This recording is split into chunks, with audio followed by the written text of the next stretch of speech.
नमस्कार, DD news देख रहे हैं आप और आपके साथ मैं हूं शहला निगार। शुरुआत में सबसे पहले नजर सुर्खियों पर। दुनिया में भारत के विकास की रफ्तार सबसे तेज। आईएमएफ ने कहा भारत का सकल घरेलू उत्पाद पिछले 10 वर्षों में 2 गुना होकर 2,10,000 करोड़ डॉलर से बढ़कर 4,30,000 करोड़ डॉलर हुआ।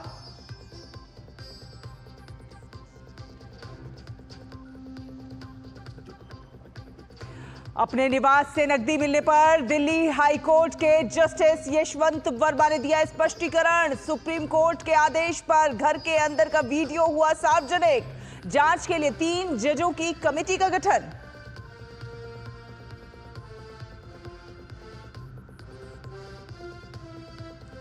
ऑफशोर ऑनलाइन मनी गेमिंग कंपनियों पर बड़ी कार्रवाई। डीजीजीआई ने टैक्स चोरी रोकने के लिए अवैध और गैर अनुपालन वाली 357 वेबसाइटें की ब्लॉक। 2,400 बैंक खाते भी फ्रीज।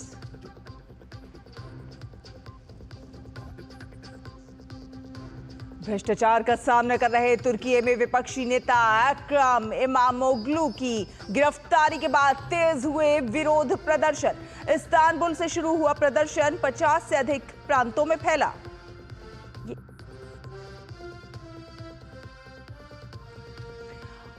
और आईपीएल के 18वें सीजन का शानदार आगाज।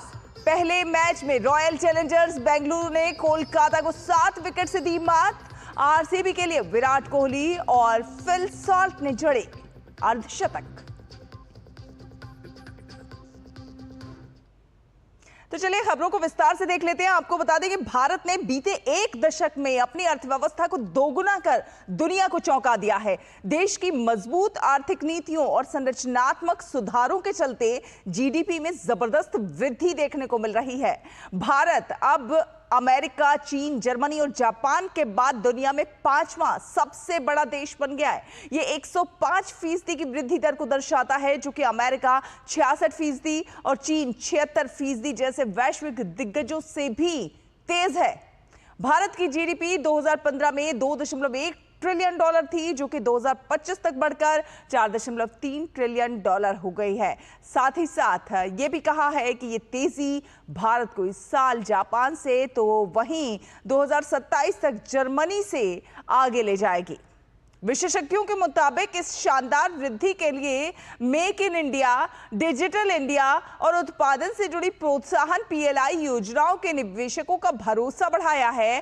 साथ ही साथ मजबूत स्टार्टअप इकोसिस्टम और आईटी सेक्टर की निरंतर प्रगति ने आर्थिक विकास को गति दी है।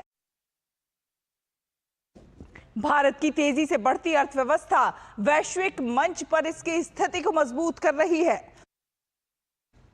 जहां अमेरिका की जीडीपी 30.3 ट्रिलियन डॉलर और चीन की 19.5 ट्रिलियन डॉलर तक पहुंच रही है, तो वहीं भारत की विकास दर अन्य देशों की तुलना में अधिक मजबूत दिखाई पड़ रही है।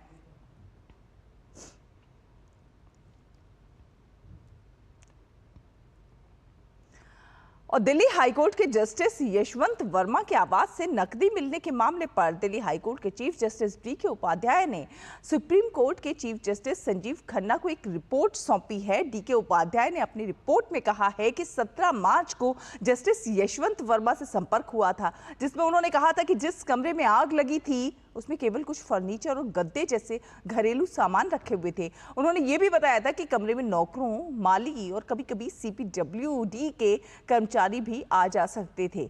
दिल्ली हाईकोर्ट के चीफ जस्टिस डीके उपाध्याय ने कहा कि जस्टिस वर्मा ने यह भी बताया कि घटना के समय वे भोपाल में थे, जिसमें उन्होंने अपने खिलाफ किसी साजिश की आशंका जताई है।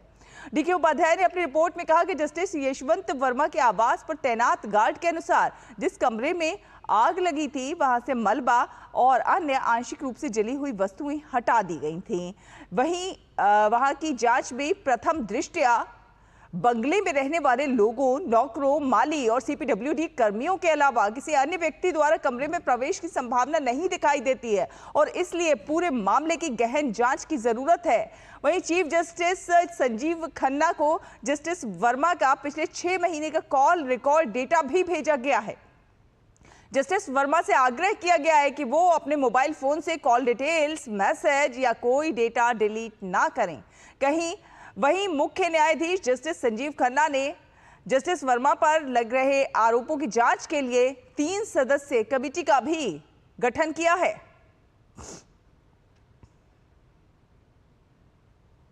तो अपने आवास से नकदी मिलने के मामले पर जस्टिस यशवंत वर्मा ने अपना स्पष्टीकरण भी दिया है। जस्टिस वर्मा ने अपने ऊपर लगे आरोपों का खंडन किया है। जस्टिस वर्मा ने कहा है कि घर के स्टोर रूम से बरामद नकदी से उनका या फिर उनके परिवार का कोई संबंध नहीं है। उन्होंने कहा कि स्टोर रूम में ना तो मैंने और ना ही मेरे परिवार के किसी सदस्य ने कोई नकदी रखी थी।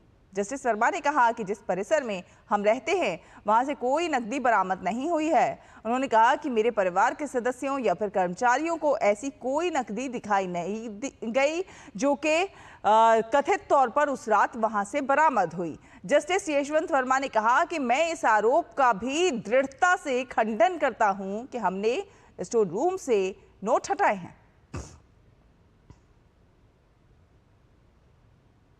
वहीं सुप्रीम कोर्ट के आदेश पर जस्टिस यशवंत के घर के अंदर का वीडियो सार्वजनिक कर दिया गया है। वीडियो में नोटों की जली हुई गड्डियां नजर आ रही हैं। कई नोट जलकर खाक हो गए हैं। मौके पर मौजूद दमकल कर्मी सफाई करते हुए दिखाई दे रहे हैं। इस वीडियो को दिल्ली पुलिस ने शूट किया है।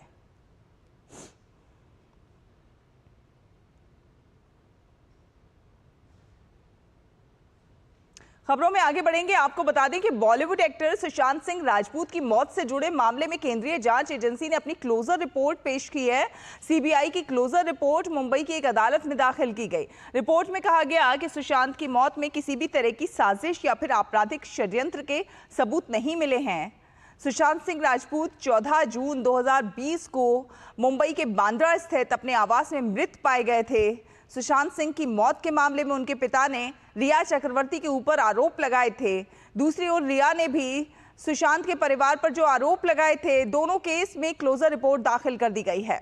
सुशांत सिंह राजपूत की मौत का मामला 2020 में खूब सुर्खियों में रहा था और इस केस में कई हाई प्रोफाइल लोगों के नाम आने की बात भी कही गई थी। बाद में परिजनों की मांग पर सीबीआई ने अगस्त 2020 में सुशांत सिंह राजपूत के मामले की जांच शुरू की थी। आपको बता दें कि प्रसिद्ध साहित्यकार विनोद कुमार शुक्ल को वर्ष 2024 के लिए 59वां ज्ञानपीठ पुरस्कार प्रदान किए जाने की घोषणा की गई है। विनोद कुमार शुक्ल को हिंदी साहित्य में उनके अद्वितीय योगदान, सृजनात्मकता और विशिष्ट लेखन शैली के लिए इस सम्मान के लिए चुना गया है। वो हिंदी के 12वें साहित्यकार हैं जिन्हें ये पुरस्कार प्रदान किया जा रहा है। विनोद कुमार शुक्ल छत्तीसगढ़ के ऐसे पहले लेखक हैं जिन्हें इस सम्मान से नवाजा जाएगा। प्रसिद्ध कथाकार और ज्ञानपीठ पुरस्कार से सम्मानित प्रतिभा राय की अध्यक्षता में हुई प्रवर परिषद की बैठक में यह निर्णय लिया गया। लेखक, कवि और उपन्यासकार विनोद कुमार शुक्ल की पहली कविता 1971 में लगभग जय हिंद शीर्षक से प्रकाशित हुई थी।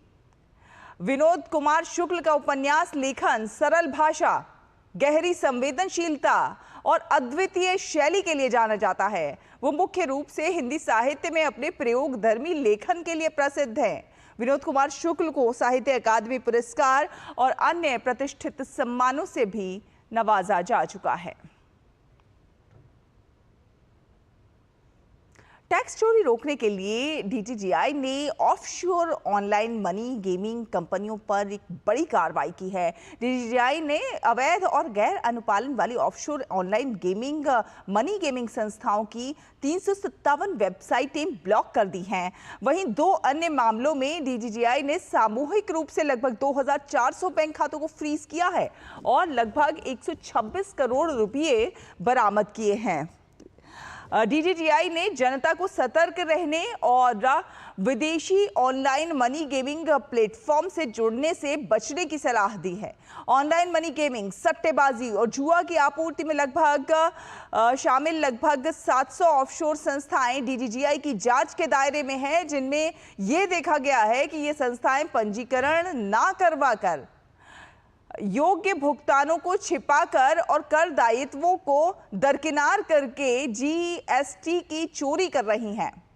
डीजीजीआई ने कुछ भारतीय नागरिकों के खिलाफ एक और अभियान चलाया जो भारत के बाहर से ऑनलाइन मनी गेमिंग प्लेटफॉर्म चला रहे थे। इससे पता चला कि ये लोग सदगुरु online money gaming platform, Mahakal online money gaming platform और अभी 247 ऑनलाइन मनी गेमिंग प्लेटफॉर्म सहित कई ऑनलाइन प्लेटफॉर्म के माध्यम से भारतीय ग्राहकों को ऑनलाइन मनी गेमिंग प्रदान कर रहे थे और भारतीय ग्राहकों से पैसा इकट्ठा करने के लिए म्यूल बैंक खातों का इस्तेमाल कर रहे थे। डीजीजीआई ने अब तक इन प्लेटफॉर्म से जुड़े 166 म्यूल खातों को ब्लॉक कर दिया है। अब तक ऐसे 3 लोगों को गिरफ्तार किया गया है और ऐसे ही अन्य लोगों के खिलाफ जांच जारी है। वित्त मंत्री निर्मला सीतारमण ने कहा है कि वित्त आयोग ने अगले 25 वर्ष में विकसित भारत का लक्ष्य प्राप्त करने के लिए योजनाएं तैयार की हैं। सीतारमण ने बताया कि आर्टिफिशियल इंटेलिजेंस और नवाचार को भी महत्व दिया गया है। उन्होंने चेन्नई में चेन्नई सिटीजन फोरम को संबोधित करते हुए कहा कि प्राकृतिक आपदाओं के पहलुओं को भी देखा जा रहा है। साथ ही साथ अमेरिका की शुल्क नीति जैसी बाहरी चुनौतियों का भी उन्होंने जिक्र किया। उन्होंने यूक्रेन युद्ध, चीन व्यापार और उसको अंतर्राष्ट्रीय उतार चढ़ाव समेत कई मुद्दों का उन्होंने उल्लेख किया। वित्त मंत्री ने कहा कि 112 आकांक्षी जिलों को विकसित करने के लिए प्राथमिकता दी जा रही है। उन्होंने कहा कि प्रधानमंत्री नरेंद्र मोदी की इच्छा है कि 109 पिछड़े जिलों में कृषि उत्पादन बढ़ाया जाना चाहिए। और आपको बता दें कि केंद्र सरकार ने इस साल 1 अप्रैल से प्याज पर 20% निर्यात शुल्क समाप्त करने का फैसला किया है। केंद्रीय अप्रत्यक्ष कर एवं सीमा शुल्क बोर्ड ने कहा है कि प्याज पर लागू 20% निर्यात शुल्क को शून्य करने का फैसला किया है। यह अधिसूचना 1 अप्रैल 2025 से लागू होगी। सरकार ने देश में दिसंबर 2023 में इसके निर्यात पर प्रतिबंध लगा दिया था। निर्यात प्रतिबंध के बावजूद वित्त वर्ष 2023-24 के दौरान कुल प्याज निर्यात 17.17 लाख टन और वित्त वर्ष 2024-25 में 18 मार्च तक 11.65 लाख टन रहा। सरकार के अनुसार मासिक प्याज निर्यात मात्रा सितंबर 2024 में 72,000 टन से बढ़कर जनवरी 2025 में 1.85 लाख टन हो गई है। उपभोक्ता मामलों के मंत्रालय ने कहा कि ये निर्णय किसानों को लाभकारी मूल्य सुनिश्चित करने और उपभोक्ताओं के लिए प्याज की कीमत काबू में रखने के लिए सरकार की प्रतिबद्धता का एक और प्रमाण है।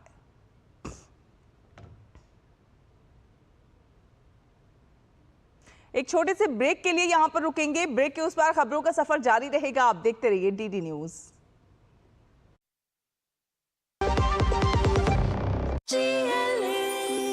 जो लक्ष्य चुना था समझ आने लगा है। जीएलए यूनिवर्सिटी, उच्च लक्ष्य की निश्चित प्राप्ति। एक ऐसा तबका जो रिटायरमेंट के बारे में आज भी बिल्कुल नहीं सोचता, वो है औरतें। औरतें कमा के भी वल्नरेबल हैं। सो एनपीएस एक इक्वालिटी ला रहा है। हम सब एक बराबर प्लेटफॉर्म पे हैं। अपने बेहतर कल को सुनिश्चित करने के लिए एनपीएस जरूरी है।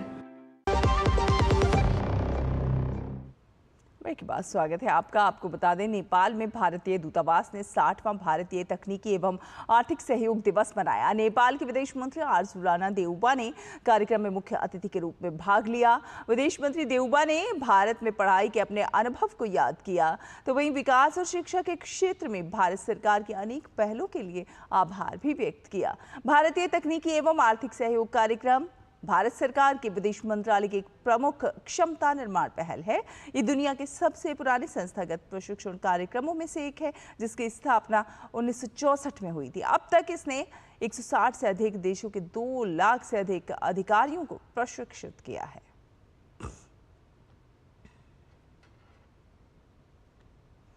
और तुर्की में विपक्षी नेता एक्रम इमामोग्लू की गिरफ्तारी के विरोध में प्रदर्शन हो रहे हैं। इस्तांबुल से शुरू हुआ प्रदर्शन देश के 50 से ज्यादा प्रांतों में फैल गया है। भ्रष्टाचार और आतंकवाद के आरोप में गिरफ्तार एक्रम इमामोग्लू को ने अदालत में सुनवाई के दौरान अपने ऊपर लगे सभी आरोपों का खंडन किया है। एक्रम इमामोग्लू तुर्की के सबसे बड़े शहर इस्तांबुल के मेयर भी हैं और काफी लोकप्रिय नेता भी माने जाते हैं। इमामोग्लू के समर्थकों का आरोप है कि ये गिरफ्तारी राजनीतिक मंशाओं से प्रेरित है, तो वहीं सरकार एक राजनीतिक प्रतिद्वंदी को रास्ते से हटाने की कोशिश कर रही है। और कैथोलिक ईसाई धर्म के शीर्ष नेता पोप फ्रांसिस को आज अस्पताल से छुट्टी दे दी जाएगी। पोप फ्रांसिस पिछले कई दिनों से निमोनिया के गंभीर संक्रमण के कारण अस्पताल में भर्ती हैं। अस्पताल के चिकित्सा निदेशक ने कहा कि पोप फ्रांसिस को वाटिकन में कम से कम 2 महीने पूरी तरह से आराम करने की जरूरत होगी। पोप फ्रांसिस को ब्रोंकाइटिस की समस्या बढ़ने के बाद 14 फरवरी को जेमेली अस्पताल में भर्ती कराया गया था। बाद में उन्हें निमोनिया का गंभीर संक्रमण हो गया था।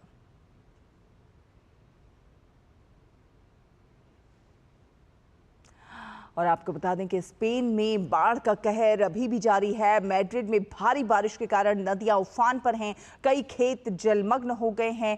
पूर्वी बाहरी इलाके में हालात सबसे ज्यादा खराब बताए जा रहे हैं।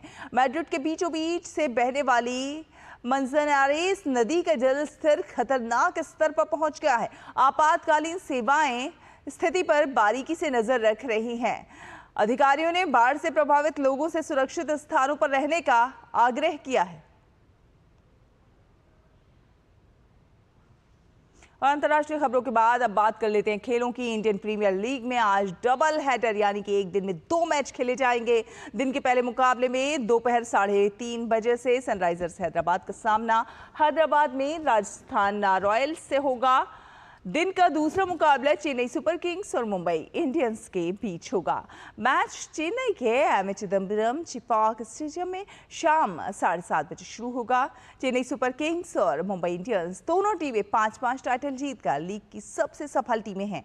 मुंबई ने फाइनल में 3 बार चेन्नई सुपर किंग्स को हराया, तो वहीं चेन्नई सुपर किंग्स ने 2010 में अपना पहला खिताब मुंबई को ही हराकर जीता था। रॉयल चैलेंजर्स बेंगलुरु ने आईपीएल के 18वें सीजन का आगाज शानदार जीत के साथ किया है। कोलकाता के ईडन गार्डन में खेले गए पहले मुकाबले में आरसीबी ने कोलकाता नाइट राइडर्स को 7 विकेट से हराने में सफलता पाई। केकेआर से जीत के लिए मिले 175 रन के लक्ष्य को आरसीबी ने 3 विकेट खोकर 22 गेंद शेष रहते हासिल कर लिया। आरसीबी के लिए स्टार बल्लेबाज विराट कोहली और फिल साल्ट ने शानदार अर्धशतकीय पारी खेलकर टीम की जीत में अहम भूमिका निभाई। साल्ट ने 31 गेंद पर 56 रन की पारी खेली, तो वहीं कोहली ने 36 गेंद पर 59 रन बनाकर वो नाबाद रहे। कप्तान रजत पाटीदार ने 16 गेंद पर 34 रनों की तेज पारी खेली और इससे पहले कोलकाता ने 20 ओवर में 8 विकेट पर 174 रन बनाए। केकेआर के लिए कप्तान अजिंक्य रहाणे ने सबसे अधिक 56 रन बनाए, तो वहीं सुनील नरेन ने 44 रन का योगदान दिया। आरसीबी के लिए कुणाल पांड्या ने 3 विकेट लिए। और खेलो इंडिया का पैरा गेम्स का दूसरा संस्करण दिल्ली में आयोजित हो रहा है, जहां एक तरफ खिलाड़ी अपनी प्रतिभा का जोरदार प्रदर्शन कर रहे हैं, लेकिन इसके साथ ही खेलों के द्वारा रिश्तों की मजबूती का उम्दा उदाहरण भी सामने दिख रहा है, जिसे आज के दौर में हमारे समाज के लिए समझना और जानना बहुत जरूरी है। पेश है हमारे संवाददाता गौरव कुमार की ये खास रिपोर्ट।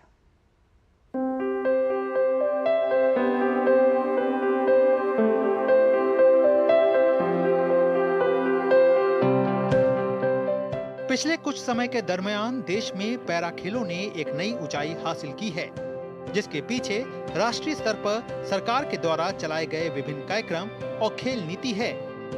इस कड़ी में खेलो इंडिया पैरा गेम्स का भी अपना एक अलग महत्व है, जिसने इन खिलाड़ियों को आगे बढ़ने और खुद के करियर को एक नई दिशा देने का काम किया है।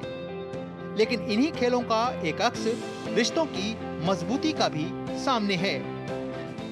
इनका नाम आदिल अंसारी है, जो महाराष्ट्र के भिवंडी से आते हैं। आदिल साल 2002 में एक हादसे का शिकार हो गए, जिसके चलते इनके एक हाथ ने काम करना बंद कर दिया। उस वक्त मानो आदिल के सामने एक ऐसा अंधेरा था जिससे पार पाना उनके लिए आसान नहीं था। लेकिन उनके लिए रोशनी की किरण बनकर सामने आई उनकी पत्नी माजिदा आदिल अंसारी, जिन्होंने आदिल को विश्वास दिलाया कि जिंदगी यहाँ से खत्म नहीं हुई, बल्कि बदली हुई सोच और नई दिशा के साथ आगे बढ़ेगी।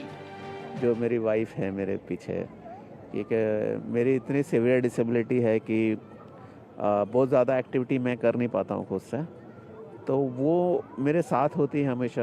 इंटरनेशनल इवेंट में भी साथ होती है जहाँ पे मुझे ज़रूरत पड़ती है। मेरी कोच है, वो मेरी डॉक्टर है, मेरी केयर टेकर है, सब कुछ है। तो उसका बहुत बड़ा हाथ है कि मैं यहाँ आपके साथ बात कर रहा हूँ। हर सुख दुख में साय के साथ पति आदिल अंसारी के साथ रहने वाली माजिदा के लिए आज की जिंदगी भले ही सामान्य हो, लेकिन शुरुआत के उन दिनों की कड़वी यादों को भुलाना उनके लिए आसान नहीं है। हालांकि कल के वे कड़वे लम्हे आज के मीठे पलों के रूप में उनके सामने हैं, जिसे वह अपनी सफलता के तौर पर देखती हैं। शादी के लिए घर वाले या इनके घर वाले, मेरे घर वाले फौरन राजी हो गए। नहीं, ऐसा कुछ नहीं था। घर बहुत मुश्किलें आई हैं, उसमें भी मेरे घर वालों को राज़ी करना, और ये तो इनके घर में तो तकरीबन तभी सभी राज़ी थे, और मेरे घर में थोड़ा था मुश्किल कि क्या है, क्या मतलब क्यों ऐसे। लेकिन मेरी माँ बाप जो थे उन्होंने कहा कि नहीं, वो जिसमें खुश है वो करके देख लेते हैं। यहाँ बड़ी बात आदिल की सफलता नहीं है और न ही इस बात को सामने रखना कि पैरा खेलों का किस तरह से विकास हो रहा है, बल्कि यहाँ तस्वीर का बड़ा रूप रिश्तों की मजबूती का है, जो आज के बदलते समाज की चकाचौंध के बीच भी खुद को उस लकीर पर रखने में कायम है, जो एक स्वस्थ समाज की सबसे पहली और जरूरी शर्त है। तो खेल हमेशा से दिलों को जोड़ते हैं और आदिल और माजिदा का ये एक शानदार उदाहरण खेलो इंडिया पैरा गेम्स में भी देखने को मिला है। दरअसल आदिल की जो ताकत है वो न केवल उनका खेल है, बल्कि माजिदा का वो सपोर्ट है, जिसके बल पर आज वो एक सर्वश्रेष्ठ पैरा तीरंदाज के तौर पर सामने हैं। कैमरामैन अनिकेत दुबे के साथ मैं गौरव कुमार, डीडी न्यूज़, दिल्ली। और आपको बता दें कि आज़ादी की लड़ाई में भगत सिंह, राजगुरु और सुखदेव का नाम हमेशा स्वर्ण अक्षरों में लिखा जाएगा। आज़ादी के इन दीवानों ने अपनी आखिरी सांस तक ब्रिटिश सरकार का डटकर मुकाबला किया और दिल में आज़ादी का सपना लिए हंसते हंसते फांसी के तख्ते पर झूल गए। 23 मार्च 1931 को जब इन देशभक्त वीर सपूतों को फांसी दी गई तो पूरे देश में अंग्रेजों के खिलाफ आक्रोश की लहर दौड़ गई। इन शहीदों की पुण्यतिथि पर हर साल 23 मार्च को शहीद दिवस मनाया जाता है। देश और दुनिया के इतिहास में यूं तो कई महत्वपूर्ण घटनाएं 23 मार्च की तारीख के नाम दर्ज हैं, लेकिन भारतीय स्वतंत्रता संग्राम के इतिहास में 23 मार्च की घटना सबसे बड़ी और महत्वपूर्ण घटनाओं में से एक है। इसी दिन साल 1931 में हमारे वीर सपूतों शहीद भगत सिंह, सुखदेव और राजगुरु को अंग्रेजों ने फांसी दी थी। इन क्रांतिकारियों ने अपनी जान की परवाह किए बिना देश को आजाद कराने के लिए अपने अंतिम सांस तक अंग्रेजों से लोहा लिया और जब जरूरत हुई तो हंसते हंसते फांसी के फंदे पर झूल गए। आजादी की लड़ाई में खुद को देश के लिए शहीद करने वाले ये नायक हमारे आदर्श हैं। ये तीनों वीर सपूत क्रांतिकारी विचारधारा के अनुयायी थे, तभी तो फांसी के फंदे पर चढ़ने से कुछ वक्त पहले तक भगत सिंह एक पुस्तक पढ़ रहे थे, सुखदेव कुछ गीत गुनगुना रहे थे और राजगुरु वेद मंत्रों का उच्चारण कर रहे थे। ये तीनों देशभक्त नौजवान भारत सभा और हिंदुस्तान समाजवादी रिपब्लिकन आर्मी के अनोखे वीर थे। तीनों की मित्रता इसलिए भी सुदृढ़ और मजबूत थी क्योंकि उनकी विचारधारा और सोच एक थी, और वो थी देश की आजादी। राजगुरु ने वाराणसी में पढ़ाई के साथ साथ संस्कृत भाषा का अच्छा ज्ञान हासिल किया था। इसी तरह सुखदेव को खतरों से खेलने की आदत थी और उनकी स्मरण शक्ति अद्भुत थी, जबकि भगत सिंह जन्म से ही स्वतंत्र विचारधारा के व्यक्ति थे। अपने पिता सरदार किशन सिंह और चाचा अजीत सिंह के स्वतंत्र विचार उनके रग रग में समाये हुए थे। जब साइमन कमीशन 1927 में भारत आया तो भगत सिंह, सुखदेव और राजगुरु ने जमकर विरोध किया था। इसी दौरान अंग्रेजों के खिलाफ एक प्रदर्शन में पुलिस की बर्बर पिटाई से लाला लाजपत राय गंभीर रूप से घायल हो गए और 17 नवंबर 1928 को उनका निधन हो गया। इसके बाद भगत सिंह, सुखदेव, राजगुरु ने लाला जी की मौत का बदला लेने के लिए योजना बनाई और दिसंबर 1928 में अंग्रेज सहायक पुलिस अधीक्षक सैंडर्स को गोली मार दी। भगत सिंह, सुखदेव और राजगुरु समेत अनेक क्रांतिकारी मानते थे कि पराधीनता की बेड़ियां अहिंसा की नीतियों से नहीं काटी जा सकती। यही वजह थी कि जब ब्रिटिश सरकार ने लोगों पर अत्याचार करने के मकसद से पब्लिक सेफ्टी बिल और ट्रेड डिस्प्यूट बिल को पारित कराने की कोशिश की, तब भगत सिंह और उनके साथी बटुकेश्वर दत्त ने उनके विरोध में 8 अप्रैल 1929 को सेंट्रल असेंबली के अंदर बम फेंका। बम फेंकने के बाद भी दोनों विजिटर्स गैलरी में शांतिपूर्वक खड़े होकर पर्चे बांटते रहे। उस पर्चे पर उन्होंने अपना मकसद भारत माता की पूर्ण आजादी लिखा हुआ था। बम फेंकने के बाद दोनों ने खुद को पुलिस के हवाले कर दिया। इस घटना के बाद अंग्रेजों ने बड़े स्तर पर क्रांतिकारियों की गिरफ्तारी की। राजगुरु और सुखदेव को भी गिरफ्तार किया गया। सब अलग अलग आरोपों में गिरफ्तार किए गए, लेकिन पुलिस ने सैंडर्स की मौत की कड़ियां जोड़कर भगत सिंह, सुखदेव और राजगुरु को फांसी की सजा सुना दी। पूरे देश में इसका विरोध होने के बावजूद 23 मार्च 1931 को इन तीनों वीर सपूतों को लाहौर जेल में फांसी दे दी गई। पूरे देश में मातम छा गया और इन वीर शहीदों के बलिदान पर 23 मार्च को शहीदी दिवस मनाया गया। इन वीरों ने अपने साहस और क्रांतिकारी गतिविधियों से ब्रिटिश हुकूमत की जड़ों पर इतना गहरा आघात किया कि थोड़े ही समय के बाद अंग्रेजों का विशाल साम्राज्य भारत से पूरी तरह खत्म हो गया। Bureau report, DD news. तो इसी के साथ इस बुलेटिन में फिलहाल इतना ही, लेकिन डीडी न्यूज पर खबरों का सफर लगातार जारी रहेगा। आप देखते रहिए डीडी न्यूज। नमस्कार।